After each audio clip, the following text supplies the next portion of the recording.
Boa noite, igreja. Boa noite também, amigos que nos acompanham pelo YouTube. Quero agradecer a presença de vocês aqui com a gente. Quero pedir para você estar abrindo também o livro de 2 Reis 2, de 19 a 22. 2 Reis 2, de 19 a 22. Queridos, nós estamos começando mais um ano.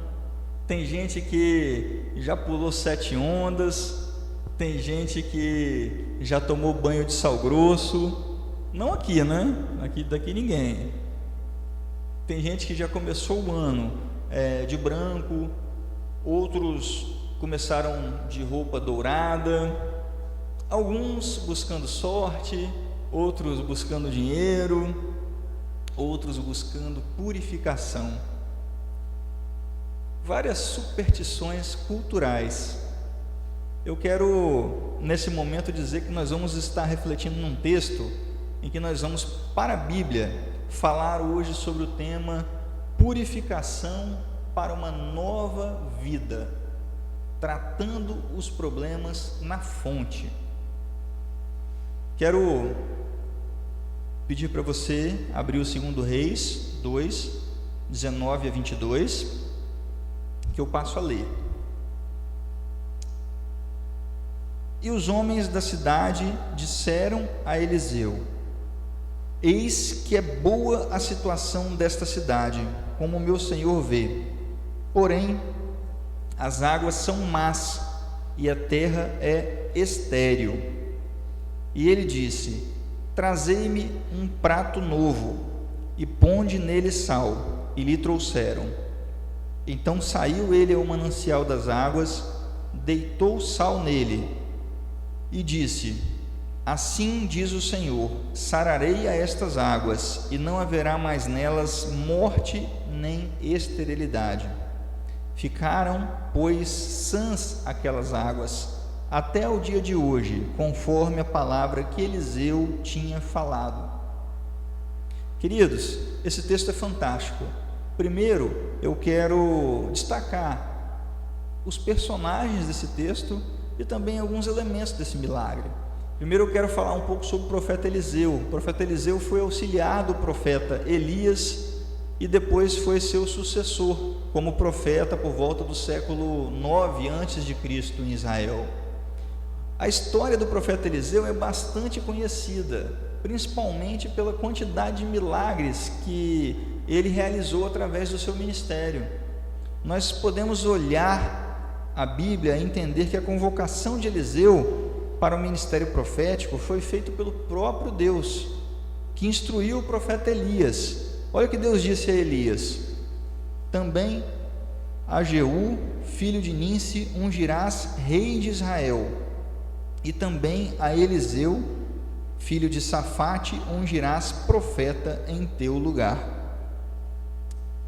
É provável que a família de Eliseu ela tenha tido alguns recursos financeiros, porque quando o profeta Elias encontrou Eliseu, ele estava lavrando com 12 juntas de bois e conduzindo a 12ª junta. Naquela época, provavelmente aquela família tinha recursos financeiros, porque para ter uma junta de bois, 12 juntas de bois, como é o caso dessa família, eles tinham uma condição financeira um pouco melhor. Naquele momento, Eliseu tomou a decisão de aceitar o seu chamado e sacrificou aqueles bois. Isso demonstra um certo compromisso de Eliseu, até mesmo detalhes sobre a sua formação religiosa, em encerrar aquele seu ciclo de vida, aquele seu modo de vida atual, para se dedicar exclusivamente ao novo pelo qual ele estava sendo convocado. Ele decidiu naquele momento que não tem volta, não tem volta. Ele fez um churrasco dos bois e eles puderam comemorar ali aquele momento, aquela despedida, e Eliseu partiu com Elias. Queridos, de acordo com a Bíblia, calcula-se que o ministério de Eliseu durou algo em torno de 50 anos. 50 anos. O profeta Eliseu, ele viveu mais ou menos entre 85 e 90 anos de idade. Eliseu era influente no palácio de Israel e também em outros reinos, como o reino de Judá e na Síria. Eliseu permaneceu como servo, como auxiliar de Elias, até que Elias foi transladado. Vocês conhecem a história em que ele foi levado para o céu num redemoinho, e aí nesse momento que Elias estava próximo a partir, Eliseu chega para Elias e pede a ele como herança porção dobrada do teu espírito. Interessante que quando nós olhamos a Bíblia, nós percebemos que esse pedido de Eliseu foi atendido. Com exceção de Jesus Cristo, nenhuma outra pessoa teve tantos milagres registrados por intermédio de seu ministério quanto Eliseu. Eliseu foi usado para a travessia do Jordão. Ele foi usado como profeta que ajudou uma viúva endividada, provendo azeite milagrosamente. Eliseu profetizou o nascimento de um filho a uma mulher sunamita. Depois, esse filho adoeceu, morreu, e Eliseu ainda foi usado como instrumento de Deus para que aquele menino fosse ressuscitado. Queridos, Eliseu foi usado também para prover a cura da lepra a Naamã no Rio Jordão. Eliseu, até depois de ter morrido, continuou surpreendendo. Impressionante que um morto foi lançado na sepultura de Eliseu.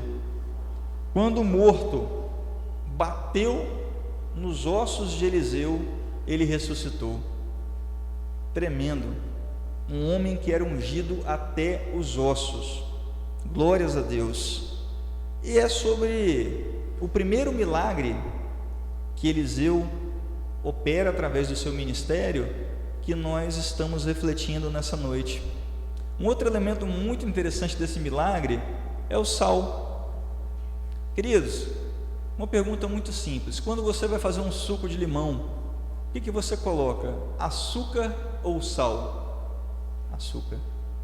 E no de maracujá, o que você coloca? Açúcar ou sal? Açúcar. Interessante que quando nós lemos o texto, nós percebemos que as águas daquele rio eram amargas. Não fazia muito mais sentido jogar açúcar para aquele rio ficar doce? Aos olhos humanos, sim, né? Mas quando nós olhamos para a palavra de Deus, nós entendemos o porquê utilizar o sal. Bom, o sal, naturalmente, ele tem propriedades de conservar e impedir a corrupção. É importante esclarecer que é a corrupção dos alimentos. Eu quero dizer que Jesus comparou os que são alcançados por Ele como sal da terra. Mateus 5,13 registra isso. Em Levítico 2,13 ainda diz que o sal representava naquele tempo a aliança de Deus com o seu povo. O sal era considerado um ingrediente necessário para a refeição diária, então se tornou um passo fácil ligar o sal à aliança. E nós olhamos o sal como um símbolo da incorruptibilidade e da pureza. É lógico que quando você ouve falar assim, talvez algumas pessoas que ouvindo essa mensagem vão querer tomar um banho de sal grosso, né? Mas eu quero dizer para você que isso não funciona, porque o que essa palavra quer dizer nesse momento é que nós devemos buscar santidade, devemos buscar pureza. O sal representava ali a pureza, representava a aliança.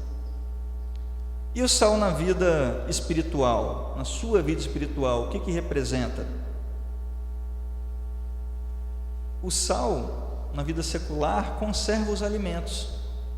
Ser sal é se manter em fidelidade diante do altar do Senhor, em santidade. O sal, ele altera, ele modifica, ele melhora o gosto das coisas. Imagina que você vai comer um feijão sem sal, não tem gosto. Interessante. Com o sal, a igreja faz da terra um lugar melhor. Como discípulos de Jesus, nós temos a capacidade de dar sabor às coisas, de dar sabor a esse mundo, de fazer com que as pessoas conheçam o único e verdadeiro Salvador, Jesus Cristo. O sal, ao contrário do açúcar, ele não tem atrativo em si mesmo. Você não deve ter ouvido falar de ninguém que fez um doce ou uma torta de sal. Não é possível, porque o sal, ele não tem atrativo em si mesmo, ele só pode ser utilizado em função de outros. Assim deve ser o cristão. Sal, utilizado em função de outros. O sal dá sede, porque ele retém água. A água é a palavra de Deus. Quem é sal segura a palavra de Deus. Quem é sal tem sede de Deus. Aleluias. Voltando para o nosso texto que eu gosto muito, um texto surpreendente, 2 Reis 2,19. E os homens da cidade disseram a Eliseu: eis que é boa a situação desta cidade, como meu senhor vê, porém as águas são más, amargas, e a terra é estéril. Queridos, nós estamos falando de Jericó, uma cidade que ficava bem situada, bem localizada. No entanto, as águas eram amargas. A terra, por causa disso, era estéril. Que terrinha! O profeta Eliseu chega à cidade, os habitantes já vão logo contando para ele qual que é o problema da cidade. Existia um problema, as suas águas eram amargas. E aí, você continuaria morando numa cidade em que a água é amarga e a terra não produz nada, sendo que a cidade basicamente vivia de agricultura? Muito difícil. Provavelmente você não continuaria morando ali. Mas aqueles homens, eles olharam para aquela terra buscando uma solução para o problema. Às vezes na nossa vida, nós precisamos ter esse comportamento também para tratar a esterilidade. Algumas áreas em que nós estamos sendo improdutivos precisam ser tratadas. Não adianta mudar de terra. Trazendo para o campo espiritual, qual que é a área da sua vida que está precisando ser tratada? Qual a área da sua vida que está estéril? Qual a área da sua vida que não tem produzido nada? Se você quer resolver esse problema, se você quer resolver os problemas de improdutividade na sua vida, seja ela qual área for, então você tem que pegar essa receita, porque ela está ótima. Primeiro ponto que eu quero citar para vocês é: não corra do problema. Quando você olha o texto, fica muito claro que a terra era estéril, fica muito claro que havia um problema, que a terra era improdutiva. Muitas pessoas, quando não estão produzindo, elas não se sentem bem, elas mudam de terra, elas resolvem ir para outro lugar e não entendem que a resposta é o sarar o problema daquele local que está dentro dela, tratando a esterilidade, sarando as feridas, restaurando a fonte. Algumas pessoas mudam de emprego, outras mudam de amigos, outras mudam de esposa, outras mudam de igreja. Muitas vezes acham que o problema é o casamento, ou é o pastor, ou é o trabalho, e colocam inúmeros culpados. Mas você pode perceber que as pessoas que procuraram o profeta, eles não ficaram colocando culpa em outras coisas. Eles sabiam que a cidade era improdutiva. Eles sabiam que precisavam resolver aquela situação. E você? Qual que é o seu problema? Raiva? Falta de dinheiro? Amor ao dinheiro? Falta de paciência? Falta de amor? Tristeza? Falta de esperança? Indiferença? Nós estamos começando mais um ano. Não adianta correr do problema. Nós precisamos olhar para o problema e enfrentá-lo. Como? Tratando a sua identidade. Tratando a sua identidade.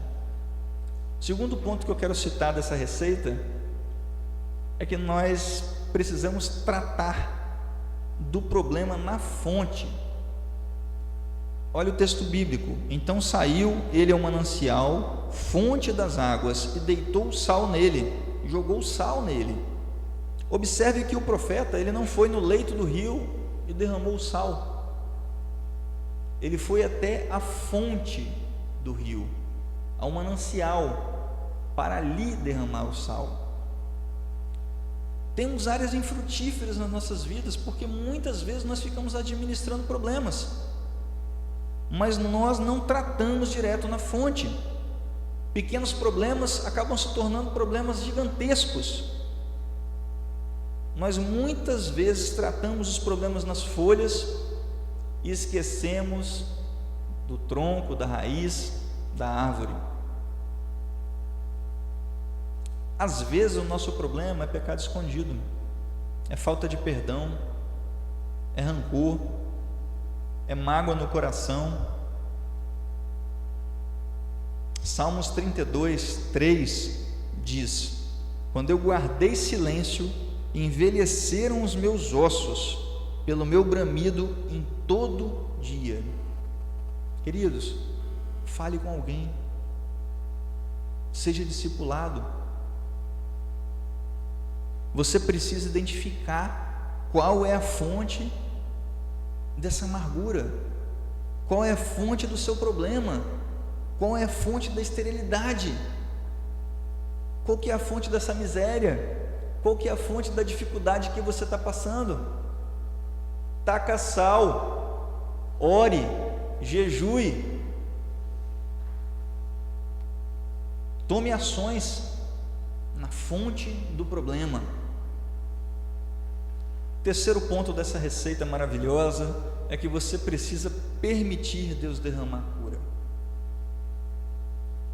Versículo 20: e ele disse: trazei-me um prato novo e ponde nele sal.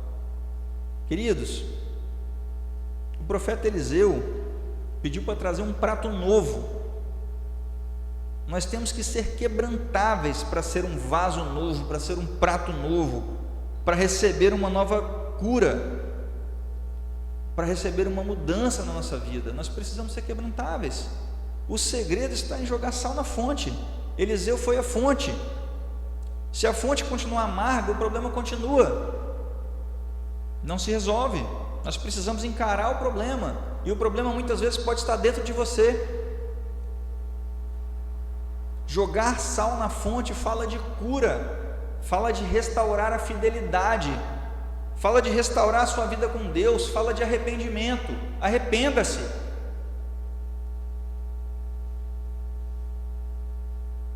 Em João 15:5, Jesus disse: eu sou a videira, vós as varas.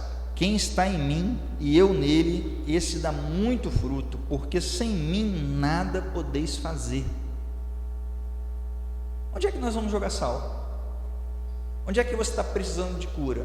Qual que é a área? Onde? Você permite Jesus Cristo derramar esse sal na fonte agora? Só Ele pode. Sem mim nada podeis fazer. está claro na palavra. Queridos, muitas vezes nossas frustrações, nossas mágoas, nossos problemas estão ligados a relacionamentos, na maioria das vezes. E por isso eu quero dizer para você que você precisa tirar do seu coração amarguras, superar frustrações que você sofreu nos seus relacionamentos, se purificar. E para isso, você precisa revisar algumas relações. A sua relação com você mesmo, a sua relação com as outras pessoas e a sua relação com Deus. A primeira revisão que você precisa fazer é com você. Você não vai ser feliz se você não se valoriza. Qual foi o último presente que você se deu? Qual foi? Se questione sobre a sua relação com você mesmo. Está amarga? Você está cuidando de você?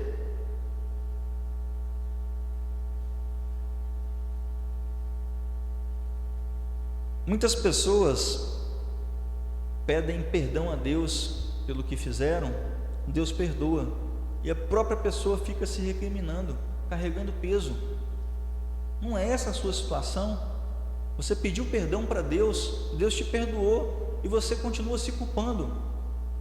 Aceite o perdão de Deus na sua vida. Ninguém que não ame a si mesmo tem condição de amar outras pessoas. Pessoas curadas curam pessoas. A segunda revisão que você precisa fazer é na sua relação com as outras pessoas. Você tem que se perguntar como é que está a sua relação com as outras pessoas. Se o seu coração não está cheio de mágoas, se você não precisa pedir a Deus que limpe seu coração. Quem devia te proteger não te protegeu, quem devia te amar não te amou, sua esposa te largou, você dedicou a sua vida para a empresa e ela te demitiu,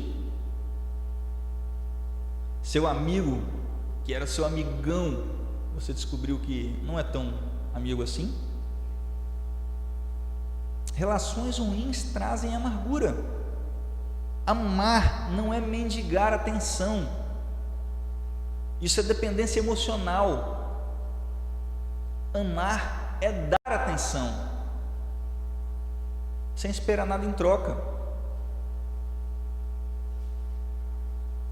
A terceira revisão que você precisa fazer nessa noite é na sua relação com Deus.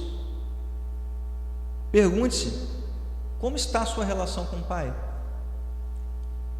Tem gente que se sente humilhado, tem outras pessoas que se sentem castigados, tem pessoas que se sentem desamparadas por Deus, muitas vezes porque criaram uma expectativa,